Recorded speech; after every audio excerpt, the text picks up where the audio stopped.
kan so nge 16th century aron chuak ani a hemi big hi hemi icon hemi dong song ne hian dog with a gramophone hemi hi ama enge company design ni tan jon logo chuan hemi big hi a session hi aron chu na chu sangkhat zaruk aron chuak ani chu alu mai ni katan chuan chu karon soidu chuan next thing ka don le chu hei hi shiati kha SHRYTT shiati min present ani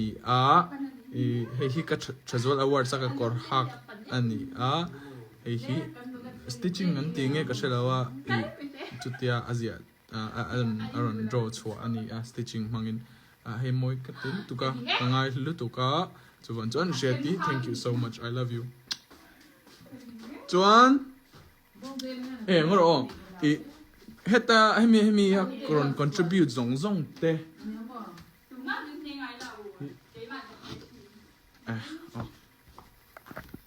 kan chiarang dear home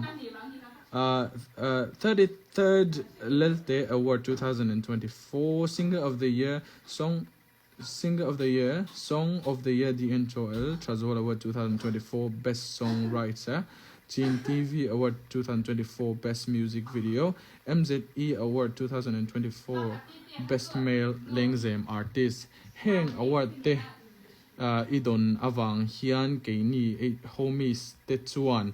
kan lompui zia che lantir nan heng thilpek tlom te hi katan chuanin ahlulu tuka chuan tlom te ti pok a phal lo expensive deuh hi ikal le zel na tura du sak na sang ber hlan chung zel che in kan hlana che he give hi I hon pa inui ve sei kan ring antini kan nui chiang khop mai ka hon tir phai chuanin a video hi kina kalola posanga kalom lut tuka itanarin omreng tur homies te antini nani chuanin leling zongin in chiar dona chuwa chuan ka tilang vak lo mai anga kalom lutuk chuanin hei hi a contributor so hi an hming kan soi chuak ve shim anga a chan chu group shan hin lo siama chuan chu group shana chuan ke po min lo tel lawa ta chuan chu group a chuanin arukin an lo in contribute hei hi miron present ani kalom zia lantin nanin an hming hi kan ron soi dia tangai mi som thum le pakhat okay shit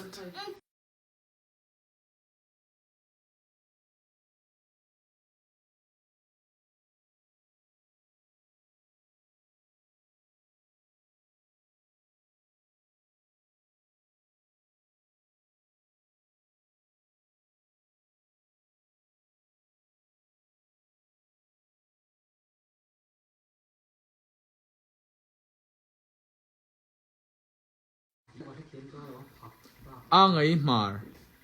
sang zeli rini chuan quizy MSc champhai mali S3 sailung kwami sailung nammo akashelu nam sorry mingai da bro nana LN ralte sia joy nge joy in ming kalam solen chuan in mingai dam don ya rodi mar hoi thom te Diana Rindiki Champai Didiki Mar Esther Fanai Dingpui Chuan Anathi Chuan Mary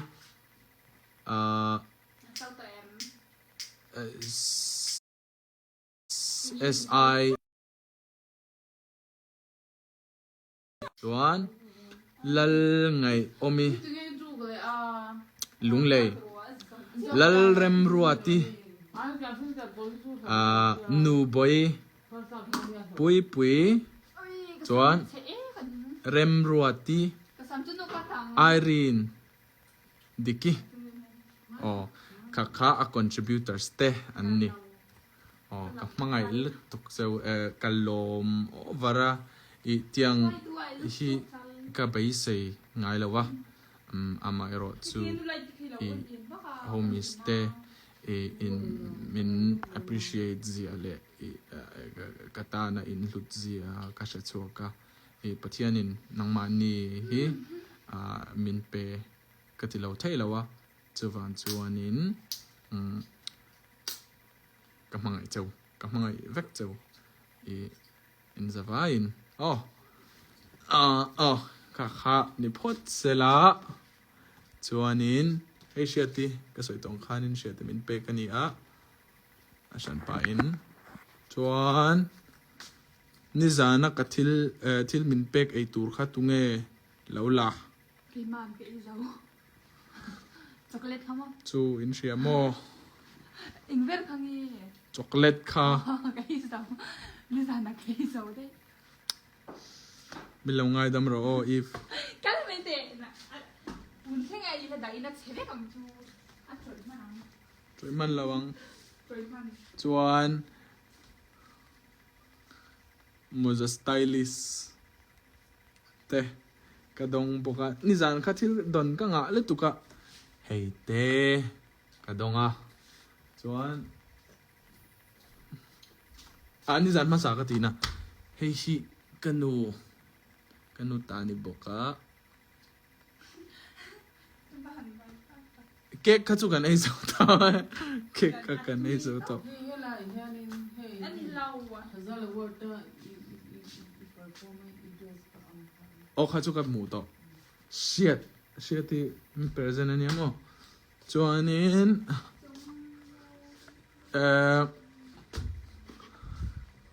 adwa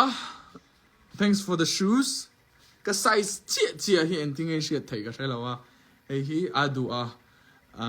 ado min present ani ending ai shit ka thelawa kabun hi UK UK chia aron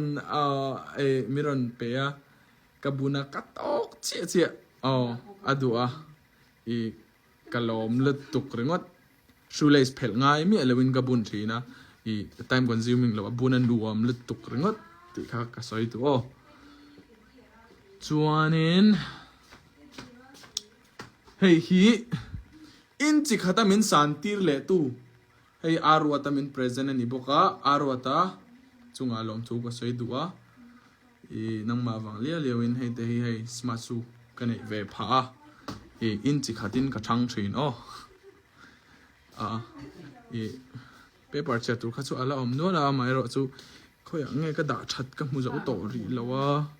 min lo ngai dam sam ula sorry ka chuanin in message ka share thai to alian lo kabun chuanin kabun tok che sia te mut tui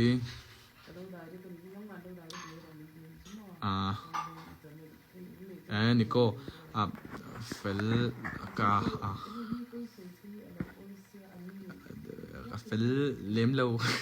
ka sual vel tu live programming am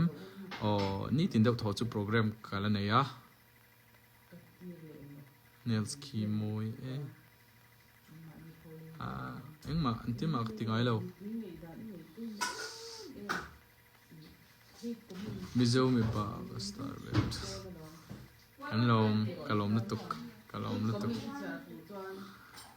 chuan heta ki XEXAR77 ti hi milo troi om tu I kan zaina amiran troi om tu ani ka u ani chuanin home is masapol ani boka chuan chuanin miron troi om awangin I chunga lom thu ka soi du boka midang khan lo shave se ka du boka news reporter ron nile ro in zavai chunga lom thu ka soya home is te ka chunga in thadzia hi thing hil lovin in tan po thilti theive kalau na yani chuanin ron soi she lo ula artist pon fence ten ina until ti sak chau nilawa artist nge ina offense te tana thil ti sak ve thei ni po kha kadu zo ani chu wang chuanin keima po in thil kalau ti sak ve thei chu ni chuanin kati nge yang ti kha karon soi du bok ani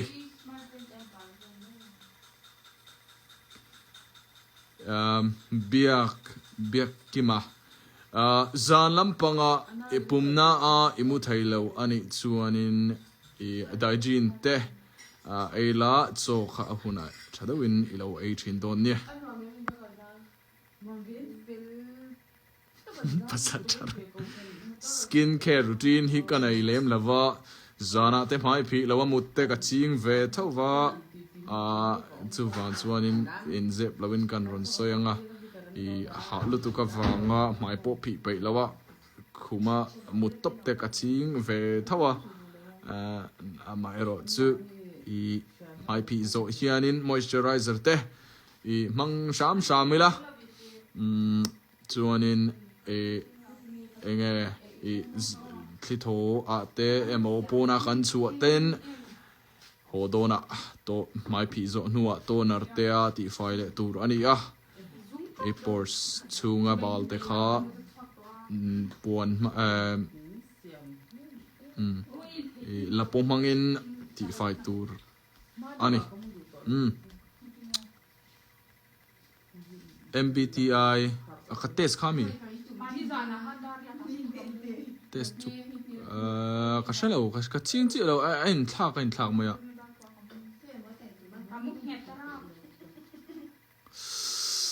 Happy birthday te le boy pui bye bye Korean movie voice Korean movie voice an tap dan mo unni ka mangai che asin em vang hian nge nang hian min mangai let ve lo le ka mangai che ti shalom ni tan ti vela cringe ngai ma zat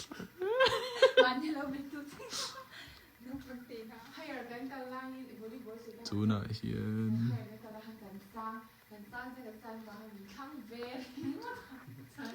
Dindi happy birthday Hindin na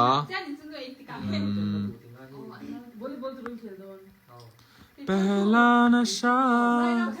Pehla kama Ti vel mai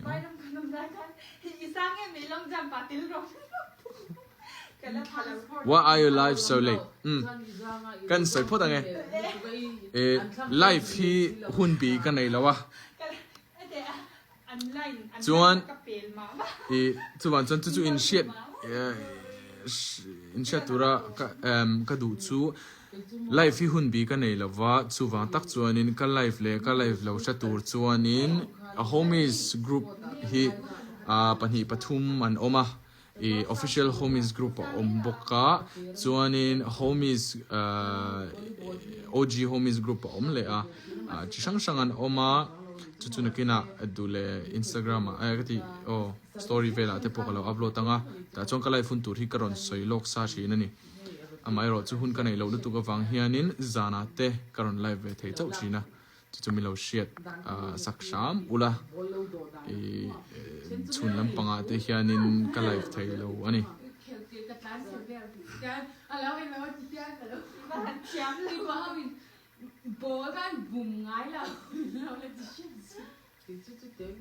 fried fries so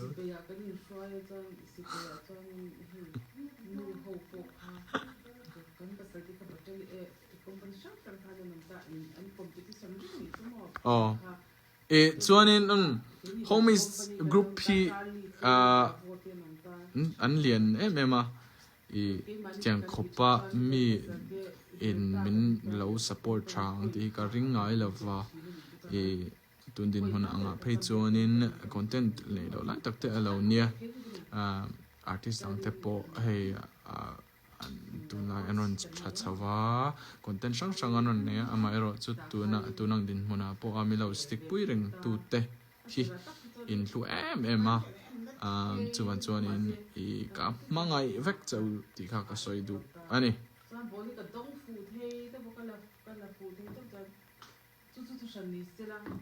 timpui ka indona hei ka nau HOM titi tak busta khalek lek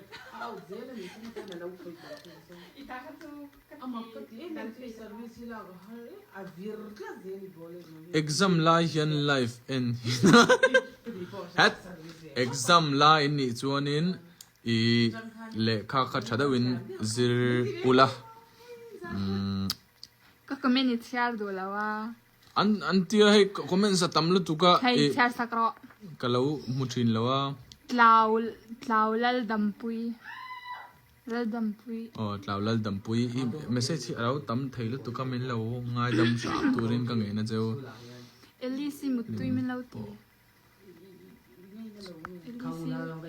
elisi mutui min lo ti mutui Elise mutui oh ka WhatsApp group anon post ania link oh ka khalo en ro le apui ngor o hei kan antinge pin dan uya pin ka apui ren thei ina aron da kha karon pin chuanin thil pakhat ka soile du chu homies group a hianin chi sang an oma chu mi zinga chuanin homies te hi board of director thengin an omani chuan board of director hi khongai takin lo thik lo turing ka du cheu board of director kan nei na chan chu atam mi kan tamlu tuka opinion sa tamlu tuk chuanin thil kan ti thei lota chuwan chuan agenda te kan lo neya enge moni thil ron hei kan ti do na te entirnan for example ne megaron soyanga ke chu ka tel ve lota mai ro chu hey anman ni ina HOM homestay anti sok te homestay ham thatna ta na thil anron buat sei ten emo khatiang vela khanin information share dar nante khatiang khanin role sang anron nei ta treasurer thlenga non lo umta treasurer te enge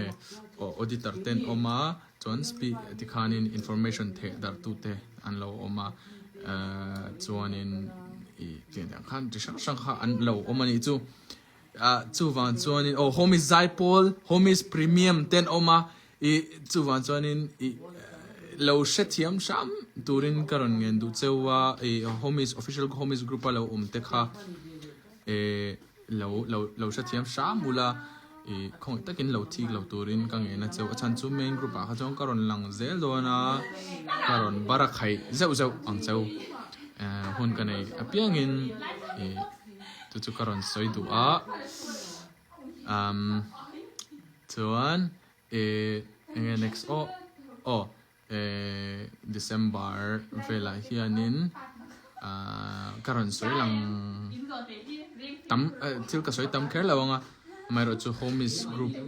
homies board te hianin engamoni rel anneya ta chuanin engamoni thil ti project anneya chu official homies group a tek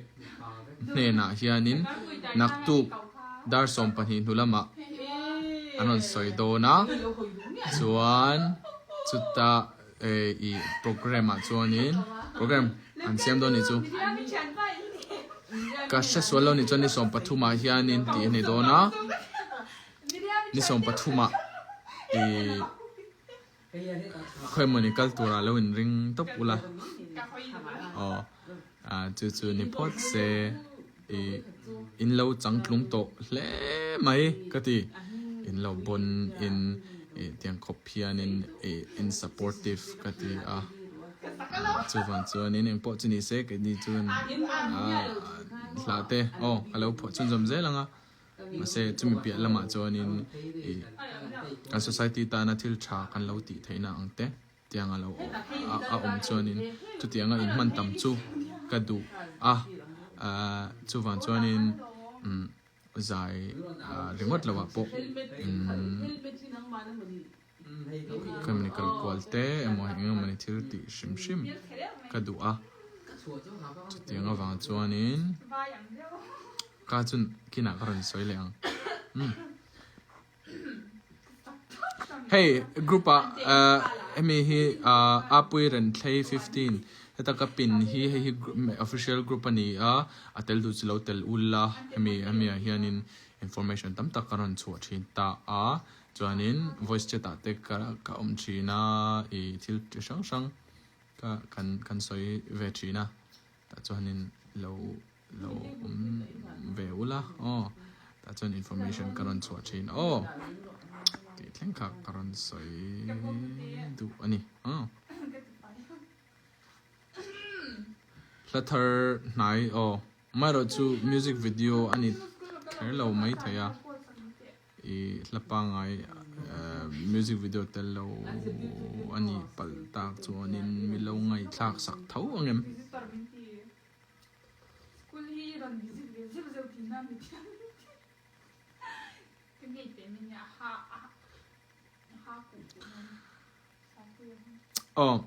chuanin tizong khani se tuna chuanin kakal angan life kan to mai anga chan chu naktu ka school culture te in oma pialama nag exam tour te in la nualin karinga chuan chuan in exam na tura le in school ka na tura khoya po lo omula du sakna ka hla na chewa chuan pathian lo puizel chau sela eng din huna po mula pathian nei zel turin karon foi du bok chewa tizong chuni se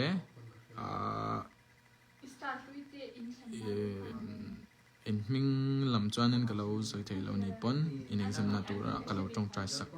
ang chau po chuni se bye bye vek ule man lấy lẩu khoan thì cũng hơi sáng như là đây thì nè đang dưới là sấy tới cái sấy chắc khoan thì cũng hơi sáng như là đây thì nè đang dưới là sấy tới cái sấy chắc